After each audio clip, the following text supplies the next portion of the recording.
consegue trabalhar no centro da cidade, beber uma cerveja à beira-rio e fazer uma meia hora de surf a 15 minutos no local de trabalho. E o que nós percebemos é que grande parte destes millennials pretende qualidade de vida. E vamos continuar esta agradável conversa com o Ricardo Valente, vereador do Pelouro da Economia da Câmara Municipal do Porto, agora para falarmos um pouco sobre a capacidade de atração que o município do Porto tem revelado nos últimos tempos e que resulta numa captação de novas empresas de startups, empresas de base tecnológica, empresas multinacionais de referência e que estão a escolher o Porto. O que é que isto tem acontecido e como é que tem acontecido, principalmente? Sim, repare, esse é um tema relevante, não é? Relevante porquê? Porque um dos problemas, de facto, que nós temos, enfim, que tem acompanhado, infelizmente, a cidade do Porto nos últimos 20 anos, tem sido a perda da importância económica da cidade do Porto. É inegável isto. Portanto, é inegável que a cidade do Porto perdeu força económica, é inegável que a cidade do Porto perdeu grande parte das suas referências do ponto de vista de instituições e, portanto, o emprego, de certo modo, desapareceu da cidade do Porto. O Porto transformou-se numa cidade de serviços, numa cidade de estudantes e numa cidade de serviços públicos. Sem exagero, foi isto que marcou a cidade do Porto. Um dos pontos-chave, enfim, do ponto de vista do município, era reverter este processo. Era fazer com que o Porto ganhasse aquilo que eu acho que merece, que tem condições para ser. É voltar a ser um imã dinamizador de um conjunto de atividades económicas e empresariais que vão usufruir daquilo que o Porto tem de melhor. E aquilo que o Porto tem de melhor são os seus recursos. O Porto, de facto, tem uma universidade com uma força enorme, tem uma academia com uma força enorme, porque para além da Universidade do Porto nós temos um politécnico fortíssimo, temos um conjunto de universidades privadas também fortíssima e, em muitos casos, especializadas em determinados segmentos muito, muito relevantes do ponto de vista de economia europeia, fundamentalmente. E, portanto, o que nós percebemos foi que neste novo mundo da indústria 4.0, chamemos-lhe assim, neste novo sistema económico que nós temos em cima da mesa, o fator-chave chama-se talento, chama-se competências. E, portanto, o Porto aí é concorrente com cidades como Munique, como Milão, como Paris, como qualquer cidade do mundo, porque, de facto, quanto é a nossa capacidade de criar talento e qualidade dos nossos recursos. Isto é que é fundamental. E, portanto, o Porto redirecionou a forma como se vende, como se vendia do ponto de vista de investimento. Hoje o Porto apresenta-se como uma cidade moderna, uma cidade cosmopolita, uma cidade com infraestruturas aeroportuárias fantásticas, com um conjunto de recursos endógenos fabulosos do ponto de vista de estabelecimento de empresas e tem a ver fundamentalmente com a qualidade de vida, não é?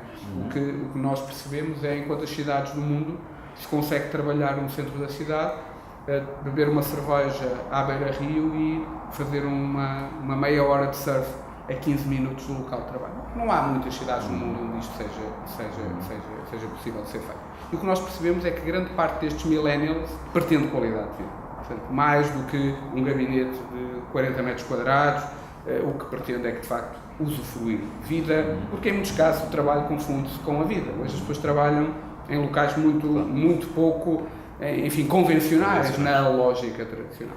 E, portanto, eu acho que o Porto hoje tem uma vertente muito interessante do ponto de vista da atração de investimento.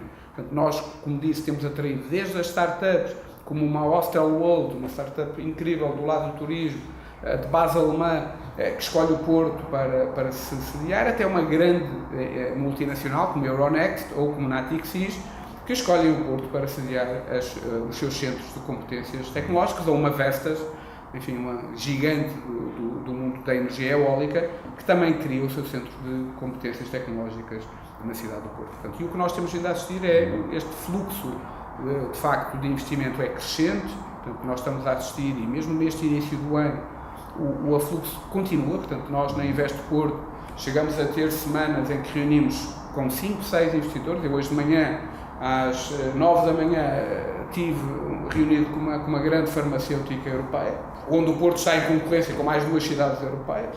E, portanto, o que é inegável é que o Porto é um polo de atração relevante.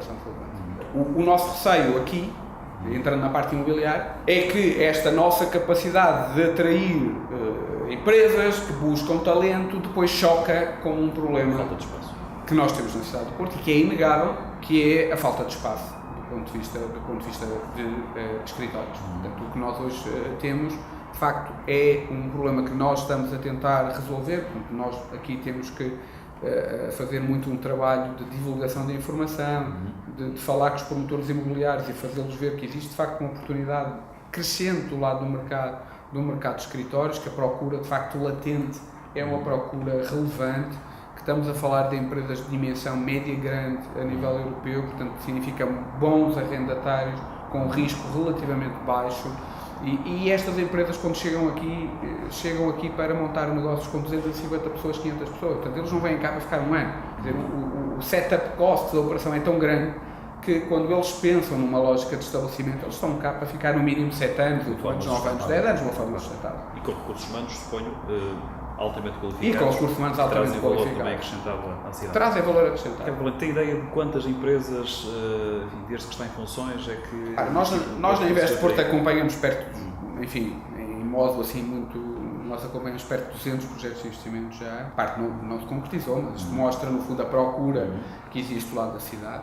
Portanto, nós, em termos de emprego criado, nós estamos a falar qualquer coisa como entre 5 mil e 6 mil postos de trabalho criados por este investimento que chegou à cidade nos últimos 4 anos, portanto, o que é relevante.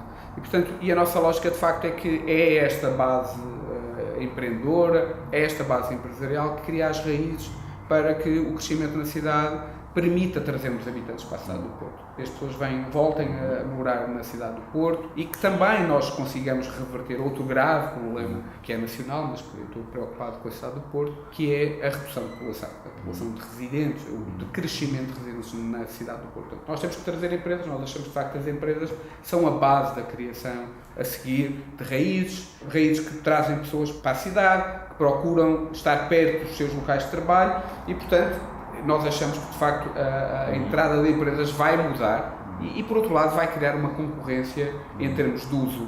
Portanto, isto também permite, de certa forma, equilibrar aquilo que é o uso para outras atividades e, portanto, nós não queremos que o Porto seja monofuncional do ponto de vista turístico, queremos que o Porto seja uma força viva do lado da economia. Quem tinha a ideia de que o Porto é só turismo, turismo de massas, com esta explicação que acabou de nos deixar e de partilhar connosco, fica evidenciado de que não é assim. Não é assim. O Porto tem outros fatores de atração, de captação de investimento, de criação de emprego. Ora, deixa-me dizer, as pessoas também, nós não podemos estar aqui à espera da fórmula fácil, porque uma decisão de investimento de uma empresa destas não é feita numa semana. Portanto, nós estamos a falar de processos, nós temos processos que andamos a trabalhar há 6 meses, há 8 meses e há 1 ano.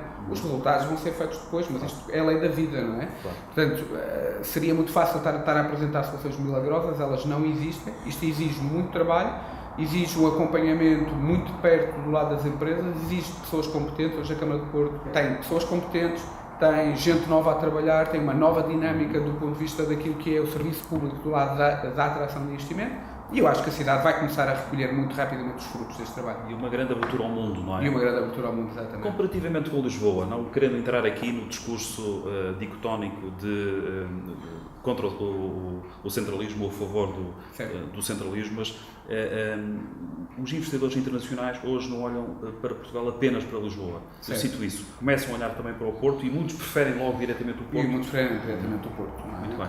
Mas isso tem a ver com a lógica de que Lisboa, de certo modo, chegou primeiro. Lisboa teve uma dinâmica que é normal nesta lógica das capitais e, portanto, o Porto, eu acho que nós, como dizia bem, nós não temos que estar nesta dicotomia Porto-Lisboa. Se nós olharmos para São Francisco e para a Bay Area de São Francisco, ela não será muito diferente da distância entre Porto e Lisboa. E toda a gente lá convive e toda a gente está bem, e a Bay Area é uma zona riquíssima dos Estados Unidos da América. Portanto, nós temos, acho que, parar com este processo de divisão entre Porto e Lisboa. Acho que convivemos bem os dois, acho que cada um se especializa, cada um tem as suas empresas, e, enfim, o importante é que no fim o país ganhe. Ricardo Valente, muito obrigado também por esta breve conversa e muitos parabéns pelo trabalho desenvolvido. Obrigado. E boas venturas para os próximos anos. Obrigado. Muito obrigado e hoje ficamos por aqui, terminamos este ciclo de conversas com Ricardo Valente, o vereador do Pelouro da Economia da Câmara Municipal do Porto.